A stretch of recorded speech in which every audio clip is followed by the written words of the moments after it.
ਮੰਤਰੀ ਨੇ ਆਪਣੀ ਰਿਹਾਇਸ਼ ਤੇ ਪ੍ਰਮੁੱਖ ਸਿੱਖ ਹਸਤੀਆਂ ਨਾਲ ਕੀਤੀ ਮੁਲਾਕਾਤ। ਪਟਨਾ ਸਾਹਿਬ ਦੇ ਜਥੇਦਾਰ ਤੇ ਸੰਤ ਸੀਚੇਵਾਲ ਵੀ ਰਹੇ ਮੌਜੂਦ।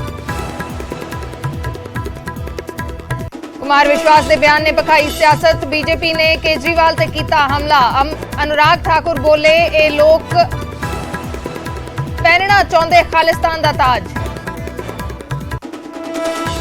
ਕੇਜਰੀਵਾਲ ਤੇ ਕੁਮਾਰ ਵਿਸ਼ਵਾਸ ਦੇ ਇਲਜ਼ਾਮਾਂ ਨਾਲ ਪੰਜਾਬ ਦੀ ਸਿਆਸਤ 'ਚ ਬਵਾਲ। ਸੀਐਮ ਚੰਨੀ ਨੇ ਪ੍ਰਧਾਨ ਮੰਤਰੀ ਤੋਂ ਕੀਤੀ ਨਿਰਪੱਖ ਜਾਂਚ ਦੀ ਮੰਗ। ਬੋਲੇ, ਵੱਖਵਾਦ ਖਿਲਾਫ ਲੜਦਿਆਂ ਪੰਜਾਬ ਨੇ ਚੁਕਾਈ ਹੈ ਵੱਡੀ ਕੀਮਤ। ਕੁਮਾਰ ਵਿਸ਼ਵਾਸ ਦੇ ਇਲਜ਼ਾਮਾਂ ਤੇ ਅਰਵਿੰਦ ਕੇਜਰੀਵਾਲ ਦਾ ਜਵਾਬ। ਨਿਊਜ਼ 18 ਤੇ ਬੋਲੇ, ਜੇ ਮੈਂ ਹੁੰਦਾ ਅੱਤਵਾਦੀ ਤਾਂ 10 ਸਾਲਾਂ 'ਚ ਮੇਰੇ ਖਿਲਾਫ ਕਿਉਂ ਨਾ ਹੋਈ ਕਾਰਵਾਈ। ਆਮ ਆਦਮੀ ਪਾਰਟੀ ਨੂੰ ਹਰਾਉਣ ਲਈ ਇਕੱਠੇ ਹੋਏ ਭ੍ਰਿਸ਼ਟ ਲੋਕ। प्रचार के आखिरी दिन अकाली दल दिखाएगा दम। सुखबीर बादल फजिलका ते मुक्तसर च करनगे शक्ति प्रदर्शन तो हरसिमरत बादल अमृतसर च संभालणगे कमान। सीएम चरणजीत चन्नी का वड्डा दावा, कहा जे सत्ता च हुंदी है वापसी तो पहली कैबिनेट च 1 लाख नौकरियां वाला मता करांगे पास। केंद्रीय मंत्री अनुराग ठाकुर ने सीएम चन्नी ते साधिया निशाना। कहा, टॉस करके फैसला लैण वाला नहीं चाहिए, पंजाब नूं चाहीदी बीजेपी दी डबल इंजन सरकार। चोण अखाड़े च आम आदमी पार्टी ने लगाया पूरा जोर। केजरीवाल अज जलालाबाद ते अबोहर च करनगे रोड शो तो भगवंत मान कई हलकियां च ताबड़तोड़ प्रचार मगरों अखीर च धूरी च दिखाउणगे ताकत। वोटिंग तो पहला कांग्रेस ने बागियां ते कीता एक्शन। केबल ढिल्लों तो बाद विधायक तरसेम डीसी नूं कीता बाहर। कपूरथला दे वर्किंग प्रेसिडेंट नूं भी कीता आउट।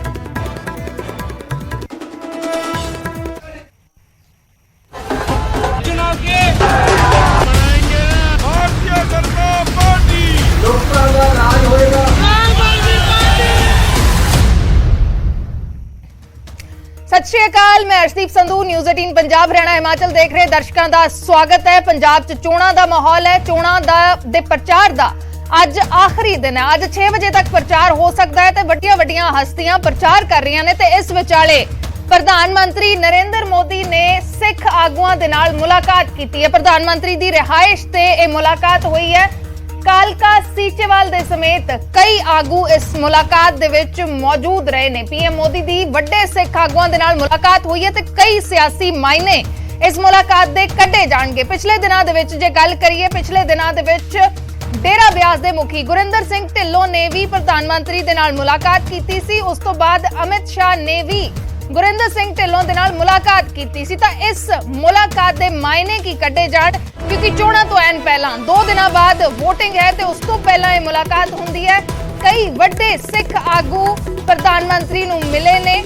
दिल्ली कमेटी दे प्रधान हरमीत सिंह कालका, जगदीप सिंह कालों, पटना साहिब के जथेदार संत बलबीर सिंह सीचेवाल, हजूर साहिब कमेटी के जथेदार ते होर भी कई संगठनां दे जो आगू ने, सिख आगू ने, उन्होंने प्रधानमंत्री दे नाल मुलाकात की है। प्रधानमंत्री दी रिहाइश ते मुलाकात की है ते चोणां तो ऐन पहला है। इस करके कई सियासी मायने कड्ढे जाणगे। असीं तस्वीरां विखा रहे हैं।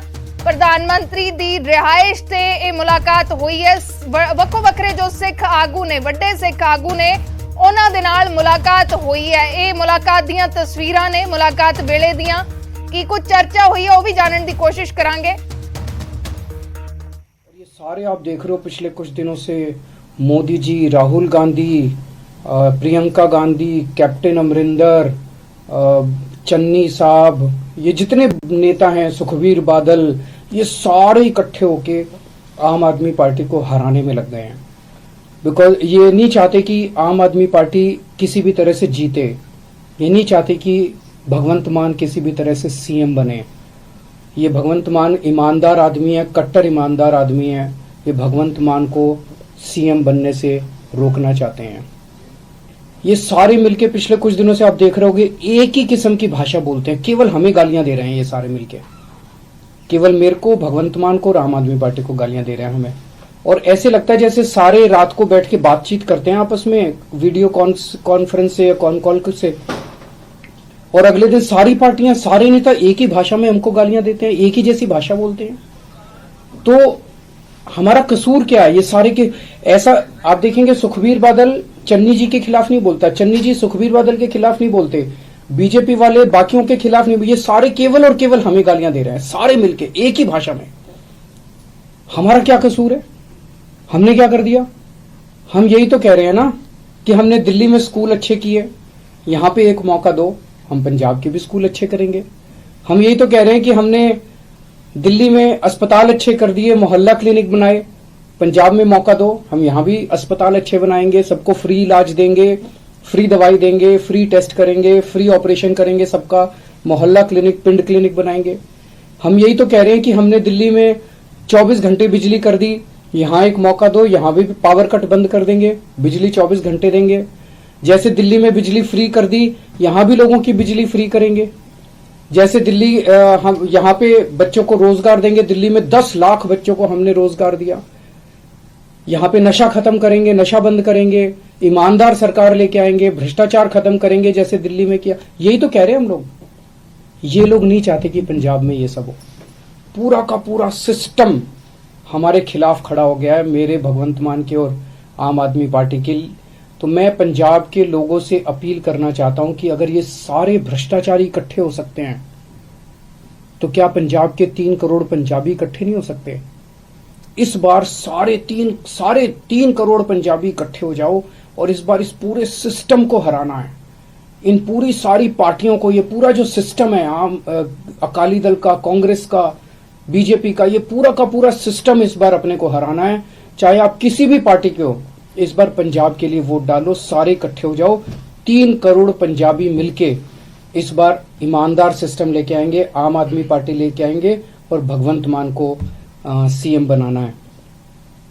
मैं मीडिया के साथियों को खासतौर से बधाई देना चाहता हूं, शुक्रिया अदा करना चाहता हूं कि उन्होंने बड़ी मशक्कत करके और बड़ी मेहनत से इस पूरे चुनाव के दौरान, मैं देखता था जब हम रोड शो में जाते थे कैसे जीपों पे लटके रहते थे सारे पत्रकार, और कैसे बड़ी कठिन परिस्थितियों में आप सब लोगों ने बहुत अच्छा निष्पक्ष तौर पे आपने पूरा चुनाव प्रचार को कवर किया है सभी पार्टियों का। आप सब लोगों का भी बहुत बहुत धन्यवाद। अगर कोई प्रश्न है तो। सर, प्रधानमंत्री और उसके अलावा राहुल गांधी जो हैं, उनके बयान सामने आए, यहाँ पर हमला बोल रहे हैं एक खास बयान को, उस पर आपका क्या कहना है? ये जैसा मैंने कहा कि ये सारे इकट्ठे हो गए हैं। ये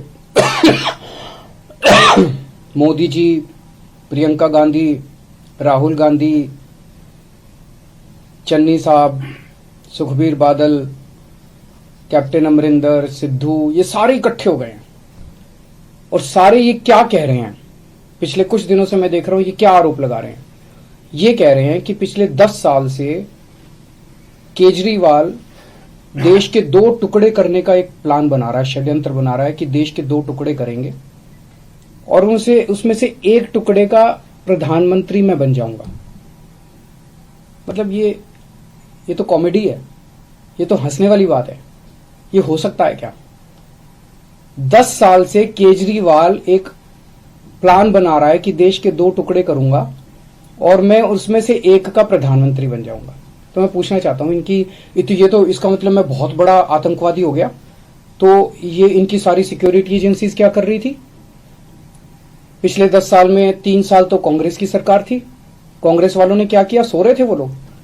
7 साल से बीजेपी की सरकार है, केंद्र में मोदी सरकार है, मोदी जी ने क्या किया? मेरे को गिरफ्तार क्यों नहीं किया? इनकी एजेंसीज क्या कर रही थी अभी तक? तो ये ऐसी हास्यास्पद बात है जिसको मतलब सुन के ही हंसी आती है। और शायद मैं दुनिया का सबसे स्वीट आतंकवादी होऊंगा जो लोगों के लिए अस्पताल बनवाता है, लोगों के लिए स्कूल बनवाता है, बुजुर्गों को तीर्थ यात्रा पे भेजता है। आज तक तो मैं समझता हूं कि दुनिया में ऐसा कोई आतंकवादी पैदा नहीं हुआ जो सड़कें बनवाता है, पानी बनवाता है, बिजली ठीक करता है, लोगों को बिजली फ्री देता है, लोगों की सेवा करता है। ऐसा तो आतंकवादी आज तक कभी पैदा ही नहीं हुआ होगा। और बड़ी इंटरेस्टिंग चीज है, इसका जरा सा सीक्वेंस अगर हम देखें, राहुल गांधी जी ने सबसे पहले ये आरोप लगाए मेरे ऊपर, अगले दिन प्रधानमंत्री जी ने वही भाषा इस्तेमाल की जो राहुल गांधी ने इस्तेमाल की, अगले दिन प्रियंका गांधी ने वही भाषा इस्तेमाल की, अगले दिन सुखबीर बादल ने वही भाषा इस्तेमाल की। मेरे को कुछ मेरे लोग कह रहे थे जी राहुल गांधी पे लोगों को यकीन, या राहुल गांधी जी कुछ बोलते थे तो जनता विश्वास नहीं करती। लेकिन ये नहीं सोचा था कि प्रधानमंत्री नरेंद्र मोदी जी राहुल गांधी की नकल करेंगे, एक दिन ऐसा भी आएगा। प्रधानमंत्री जी भी राहुल गांधी बन जाएंगे, एक दिन ऐसा भी आएगा। और ये इतना बड़ा आतंकवादी ये पकड़ा कैसे गया? पिछले 10 साल में 7 साल में जब से मोदी सरकार आई है, इन्होंने मेरे घर पे, मेरे दफ्तर पे दिल्ली पुलिस की रेड कराई, उसमें कुछ नहीं मिला। इन्होंने मेरे पे इनकम टैक्स की रेड कराई, ईडी की रेड कराई, सारी एजेंसीज की रेड कराई, मेरे दफ्तर में, मेरे बेडरूम तक पहुंच गए, किसी भी एजेंसी को कुछ नहीं मिला।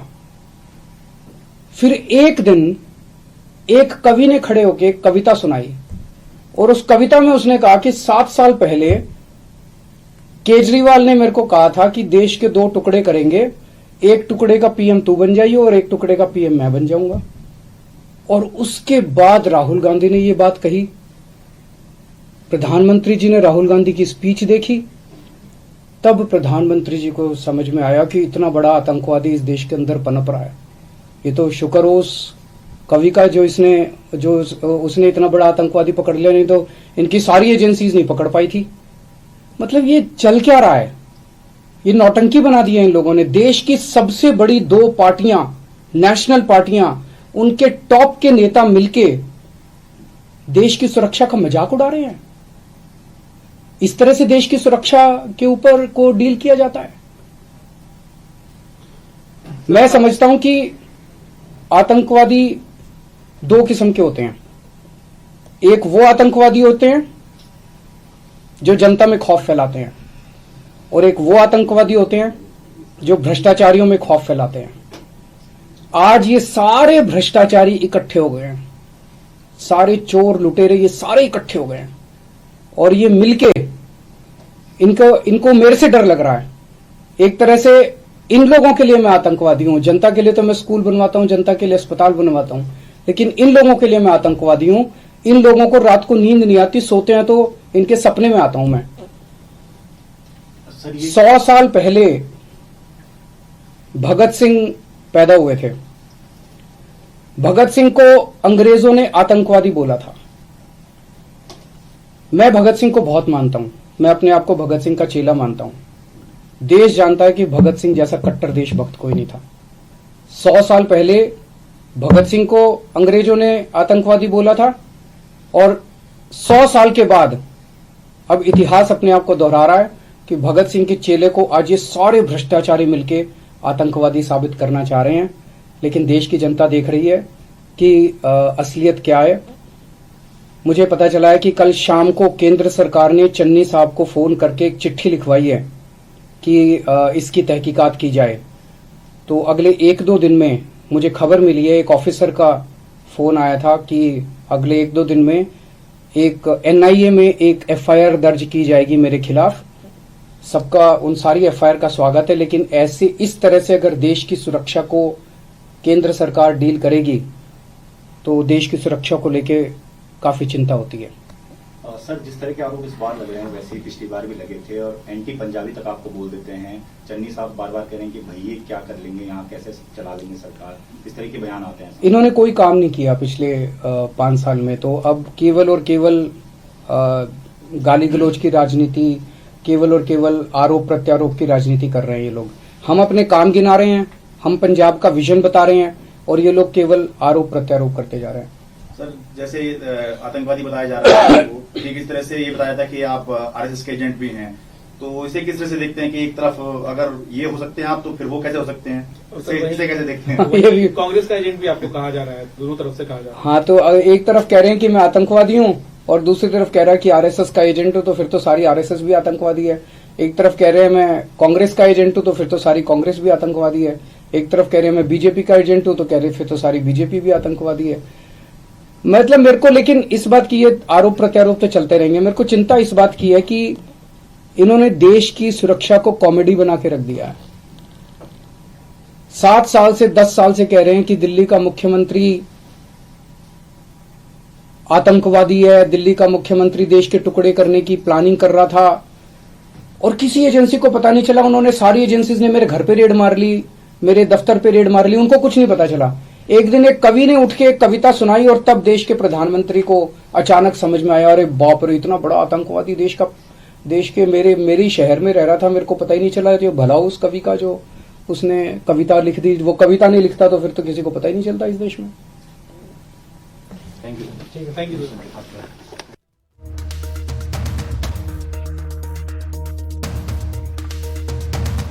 अरविंद केजरीवाल ने स्पष्टीकरण दिता है कुमार विश्वास ਦੇ ਬਿਆਨਾਂ ਤੇ ਕਿਹਾ ਹੈ ਕਿ ਵਿਰੋਧੀ ਇਕੱਠੇ ਹੋ ਗਏ ਨੇ। ਅਸਲ ਦੇ ਵਿੱਚ ਕਾਰਵਾਈ ਕਿਉਂ ਨਹੀਂ ਕੀਤੀ ਗਈ ਜੇ ਇਸ ਕਿਸਮ ਦੇ ਇਲਜ਼ਾਮ ਸੀ, ਜੇ ਮੈਂ ਅੱਤਵਾਦੀ ਸੀ, ਅੱਤਵਾਦੀਆਂ ਦੇ ਘਰ ਜਾ ਕੇ ਰਿਹਾ ਹਾਂ, ਉਹ ਸਾਰੇ ਜੋ ਇਲਜ਼ਾਮ ਲਗਾਏ ਜਾ ਰਹੇ ਨੇ ਵਿਰੋਧੀ ਪਾਰਟੀਆਂ ਦੇ ਵੱਲੋਂ, ਉਸ ਦੇ ਉੱਤੇ ਅਰਵਿੰਦ ਕੇਜਰੀਵਾਲ ਜਵਾਬ ਦਿੰਦੇ ਨਜ਼ਰ ਆਏ ਨੇ। ਕਰੀਆਂ ਨੇ ਉਹਨਾਂ ਤਾਰਾਂ ਨੂੰ ਅੰਡਰਗਰਾਉਂਡ ਕੇਬਲਿੰਗ ਕਰਕੇ ਇਹ ਸਾਰੇ ਹਲਕੇ ਦੀ ਵੱਡੀ demand underground cabling, basic parks ਨੂੰ ਡਿਵੈਲਪ ਕਰਨਾ, ਸਪੋਰਟਸ ਦੇ ਛੋਟੇ ਛੋਟੇ 2-3 ਥਾਵਾਂ ਤੇ ਹੱਬ ਬਣਾਉਣੇ, ਜਿਹਦੇ ਨਾਲ ਔਰ ਇਸੇ ਤਰ੍ਹਾਂ 40 ਖੂਹ ਜਿਹੜਾ ਏਰੀਆ ਉਹਨੂੰ ਵਧੀਆ ਪਾਰਕ 'ਚ ਔਰ ਇੱਕ ਖੇਡਣ ਦੇ ਗਰਾਊਂਡ 'ਚ ਡਿਵੈਲਪ ਕਰਨਾ ਕਿ 24, 29, 25, 26 ਇਹ ਜਿੰਨਾ ਇਲਾਕਾ ਉੱਥੇ ਉਸ ਇਨਫਰਾਸਟ੍ਰਕਚਰ ਨੂੰ ਯੂਜ਼ ਕਰਕੇ ਇੱਕ ਵਧੀਆ ਸੈਰਗਾਹ A1 ਤਰੀਕੇ ਦਾ ਪਾਰਕ ਬਣਾਉਣਾ। ਔਰ ਜਿਹੜੀ ਵੱਡੀ ਗੱਲ ਹੈ ਹੰਸਲੀ, ਉਹ ਹੰਸਲੀ ਨੂੰ A1 ਤਰੀਕੇ ਨਾਲ ਡਿਵੈਲਪ ਕਰਕੇ ਉਹਨੂੰ ਇੱਕ ਪਾਰਕ ਦੇ ਰੂਪ 'ਚ ਬਣਾਉਣਾ। ਇਸੇ ਤਰ੍ਹਾਂ ਗੰਦਾ ਨਾਲਾ ਜਿੱਥੇ ਕਵਰ ਹੋਇਆ ਉਹਦੇ ਉੱਤੇ ਸੜਕ ਬਣਾ ਦੇਣੀ, ਕਿਉਂਕਿ ਕੰਜੈਸ਼ਨ ਕਈ ਜਗ੍ਹਾ ਇੰਨਾ ਸੰਘਣੀ ਆਬਾਦੀ ਹੋਣ ਕਰਕੇ ਟ੍ਰੈਫਿਕ ਦਾ ਬੁਰਾ ਹਾਲ ਹੁੰਦਾ ਹੈ। ਇਸ ਲਈ ਉਹ ਸੜਕ ਦੇ ਪ੍ਰਬੰਧ ਤੇ ਹੰਸਲੀ ਨੂੰ ਬਿਊਟੀਫਾਈ ਕਰਕੇ ਵਧੀਆ ਲੋਕਾਂ ਦੇ ਸੈਰ ਵਾਸਤੇ, ਉਹ ਵੀ ਫਿਰ 24 ਨੰਬਰ ਵਾਰਡ, 29 ਨੰਬਰ ਵਾਰਡ, 25, 26 ਜਿੱਥੋਂ ਜਿੱਥੋਂ ਲੰਘਦੀ ਆ ਉਹਦੇ ਹਾਲਾਤ ਸੁਧਾਰਨੇ। ਫਿਰ ਇਸੇ ਤਰ੍ਹਾਂ ਮੈਂ ਜਿਵੇਂ ਪਹਿਲਾਂ ਜ਼ਿਕਰ ਕੀਤਾ ਸੀ ਕਿ ਸਕੂਲਾਂ ਦਾ, ਹਸਪਤਾਲਾਂ ਦਾ ਤੇ ਕਾਲਜ ਦੇ ਵਧੀਆ ਪ੍ਰਬੰਧ ਕਰਕੇ ਦੇਣੇ, ਇਹ ਵੀ ਵੱਡੀ ਇਹਦੇ 'ਚ ਏਜੰਡਾ 'ਚ ਰਹੂਗਾ। ਤੇ ਛੋਟੇ ਕਲੀਨਿਕ ਜਿੱਥੇ ਜਿੱਥੇ ਕਈ ਆਬਾਦੀਆਂ 'ਚ ਖੋਲ੍ਹਣ ਦੀ ਲੋੜ ਹੈ, ਪ੍ਰਾਇਮਰੀ ਹੈਲਥ ਸੈਂਟਰ ਜਾਂ CHC ਉੱਥੇ ਖੋਲ੍ਹਣ ਦੀ ਲੋੜ ਹੈ, ਉਹਦੇ ਵੱਲ ਵੀ ਧਿਆਨ ਦਿੱਤਾ ਜਾਊਗਾ। ਇਸੇ ਤਰ੍ਹਾਂ ਵੱਲਾ ਸਬਜ਼ੀ ਮੰਡੀ ਜਿਹੜੀ ਏਸ਼ੀਆ ਦੀ ਵੱਡੀ ਮੰਡੀ ਹੈ, ਉਸ ਨੂੰ ਬੈਸਟ ਇਨਫਰਾਸਟ੍ਰਕਚਰ ਦੇ ਕੇ ਉਸ ਨੂੰ ਲੇਟੈਸਟ ਟੈਕਨੋਲੋਜੀ ਲਿਆ ਕੇ ਉਹਨੂੰ ਵਰਲਡ ਨਾਲ ਕਨੈਕਟ ਕਰਨਾ, ਇਹ ਵੀ ਸਾਡੀ ਵੱਡੀ ਪ੍ਰਾਇਰਟੀ ਰਹੂਗੀ। ਇਸੇ ਤਰ੍ਹਾਂ ਜਿਹੜਾ ਰੇਲਵੇ ਓਵਰਬ੍ਰਿਜ ਵੱਲੇ ਦਾ, ਫੋਰੈਸਟ ਚੌਂਕ ਦਾ, ਹੋਰ ਕਈ ਥਾਵਾਂ ਤੇ ਆ ਵੱਲਾ ਜਿਹੜਾ ਜੋੜੇ ਫਾਟਕ ਦਾ ਅੰਡਰ ਬ੍ਰਿਜ, ਇਹ ਸਾਰਿਆਂ ਨੂੰ ਪਹਿਲ ਦੇ ਆਧਾਰ ਤੇ ਇਮੀਡੀਏਟਲੀ ਕੰਪਲੀਟ ਕਰਨਾ। ਇਸੇ ਤਰ੍ਹਾਂ ਜਿਹੜਾ ਗੋਲਡਨ ਗੇਟ ਏਰੀਆ, ਕਿਉਂਕਿ ਉਹ ਮੱਥਾ ਹੈ, ਦੁਬੁਰਜੀ ਗੋਲਡਨ ਗੇਟ ਜਿਹੜਾ ਅਸੀਂ 31, 32 ਨੰਬਰ ਵਾਰਡ ਹੈ, ਅੱਗੇ 29 ਆ ਗਈ, ਇਹਨੂੰ ਜੋ ਵਧੀਆ ਅਸੀਂ ਬਣਾਉਣਾ ਸ਼ੁਰੂ ਕੀਤਾ ਸੀ ਔਰ ਜਦੋਂ ਦੀ ਸਰਕਾਰ ਬਦਲੀ ਹੈ ਮੁੜ ਕੇ ਟੋਟਲ ਨੈਗਲੈਕਟ, ਔਰ ਟੋਟਲ ਨੈਗਲੈਕਟ 'ਚ ਕੂੜੇ ਦਾ ਬੁਰਾ ਹਾਲ, ਮਤਲਬ ਸਫਾਈ ਸੰਭਾਲ ਕੋਈ ਨਹੀਂ, ਹਰ ਵਾਰਡ 'ਚ ਹੀ ਸਫਾਈ ਦਾ ਐਡਾ ਮਾੜਾ ਹਾਲ ਹੈ, ਉਹਦੇ ਵਧੀਆ ਪ੍ਰਬੰਧ ਕਰਨੇ।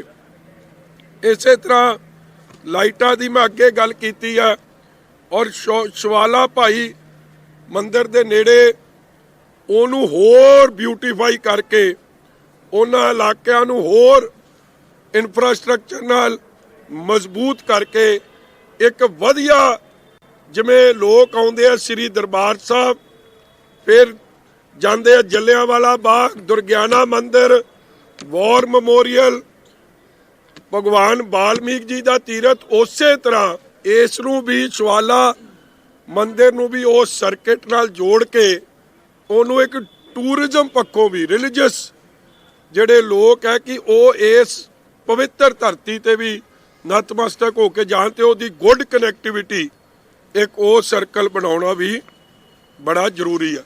ਫਿਰ ਜਿਹੜੇ ਪਿੰਡ ਇਹ ਬਾਹਰਲੇ ਆ ਗਏ ਵੇਰਕਾ, ਉੱਥੇ ਡਰੇਨ ਬਣਨੀ ਹੈ, ਡਰੇਨ ਕਵਰ ਕਰਕੇ ਇੱਕ ਪਾਰਕ ਦੀ ਮੰਗ ਹੈ, ਡਰੇਨ ਕਵਰ ਕਰਕੇ ਉੱਥੇ ਵਧੀਆ ਲੋਕਾਂ ਦੇ ਸੈਰ ਵਾਸਤੇ ਉਸ ਦੇ ਪ੍ਰਬੰਧ ਦੀ ਲੋੜ ਹੈ।